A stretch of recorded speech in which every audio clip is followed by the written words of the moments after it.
किस तरीके से मुज़ामत करेंगे अगर इस तरह का कोई मार्शल लॉ या इमरजेंसी की जानिब जाया जाता है? इमरान खान साहब शहबाज शरीफ साहब के साथ बैठने के लिए तैयार एक टेबल पर। अस्सलाम वालेकुम जी, जे के पॉइंट से जहांगीर खान आपकी खिदमत में हाजिर है। तारीखी फैसला अब से कुछ देर पहले सुना दिया गया है। फवाद चौधरी साहब मेरे साथ मौजूद हैं। फवाद चौधरी साहब क्या कहना चाहेंगे सबसे पहले इस तारीखी फैसले पर, और दूसरी तरफ जिस तरीके से राना सनाउल्लाह साहब कह रहे हैं कि हम नहीं मानेंगे इस फैसले को, इमरजेंसी की मार्शल लॉ की बातें सब चल रही हैं। देखें, बात यह है कि राना सनाउल्लाह साहब ने, शहबाज शरीफ ने, इन लोगों से मेरा मशवरा तो इनको यही है कि सुप्रीम कोर्ट से कन्फ्रंटेशन ना करें, सुप्रीम कोर्ट से ये लड़ाई ना करें। और पाकिस्तान के अंदर पहले ही मईशत बिल्कुल बैठ गई है। सुप्रीम कोर्ट से टकराव के नतीजे में पाकिस्तान के अंदर बहरान और गहरा हो जाएगा। हम इनको ऑफर करना चाहते हैं इलेक्शन के फ्रेमवर्क के ऊपर हमारे साथ बैठ के एक बातचीत करें, पॉलिटिकल टेम्परेचर को नीचे लाएं। दूसरी बात यह है कि जो फैसला है आज का, ये देखें, ये प्रिंसिपल को रीइटरेट किया है सुप्रीम कोर्ट ने कि पाकिस्तान के अवाम को हक है कि पाकिस्तान के ऊपर हुकूमत कौन करेगा। ये जो फंडामेंटल है हमारे आइन का, कोई भी जज जो है वो इससे डिफर कैसे कर सकता है। लिहाजा सुप्रीम कोर्ट का ये फैसला किसी भी सियासी, कोई भी हुकूमत जो सियासत करना चाहती है वो कैसे ये कह रही है कि हम अवाम में नहीं जाना चाहते।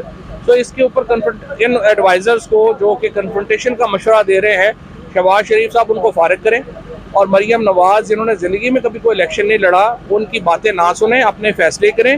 और हम एक बेहतर माहौल की तरफ जा सकते हैं बजाय इसके कि आप यहाँ पे एक कन्फ्रंटेशन का माहौल पैदा। क्या आप एज ए सीनियर रहनुमा गारंटी देंगे कि कल को जब आप लोग हुकूमत में आएंगे इंतकामी कार्रवाइयाँ नहीं करेंगे? इंतकामी कार्रवाइयाँ हमने पहले भी नहीं की हैं, हम अब भी नहीं करेंगे। पहले भी जो कार्रवाइयाँ हुई हैं, सारे मुकदमे तो अपने बने हुए थे जरदारी साहब के, इनके, वो एक प्रोसेस के मुताबिक चलेंगे।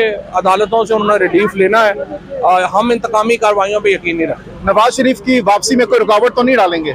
कोई रुकावट नहीं है। हम तो कोर्ट में गए हुए हैं कि उनको वापस लाया जाना चाहिए और वो अदालत को फेस करें। देखिए, हमारी नवाज शरीफ से, शहबाज शरीफ से, जरदारी साहब से कोई जाती लड़ाई तो नहीं है। लड़ाई सिर्फ ये है कि इतना पैसा वो पाकिस्तान से बाहर ले गए हैं। मुझे आप बताइए, ये आपका, मेरा, पूरे पाकिस्तान के लोगों का पैसा है, वो पैसे तो वापस करना होगा। ये तो नहीं हो सकता कि हम मनी लॉन्ड्रिंग के ऊपर छोड़ दें।